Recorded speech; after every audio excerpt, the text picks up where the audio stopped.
వెళ్ళినప్పుడు ఆంజనేయం మహావీరం బ్రహ్మ విష్ణు శివాత్మకం తరుణార్క ప్రభం శాంతం ఆంజనేయం నమామ్యహం అంటూ తిరగాలి.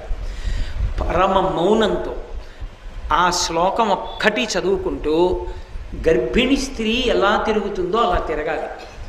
కనీసంలో కనీసం హనుమ జయంతి నాడు 3 మాటలు తిరగాలి. కనీస ధర్మం 3 మాటలు తిరగాలి. 3 మాటలు తిరిగేటప్పుడు ప్రతిసారి తిరిగి వచ్చి ఒక చోట ఆగి శ్లోకం చెప్పి మళ్ళీ తిరగాలి ప్రదక్షిణంగా. అలా 3 మాటలు తిరిగితే, అందుకే నేను మీతో పరమ సత్యం చెప్తున్నానని జ్ఞాపకం పెట్టుకోండి. ఎంత ఉద్వేగభరితమైన పరిస్థితుల్లో, ఎంత కష్టంలో ఉండనివ్వండి, హనుమత్ ప్రదక్షిణాలు చేస్తే మనస్సుకి శాంతి కలుగుతుంది.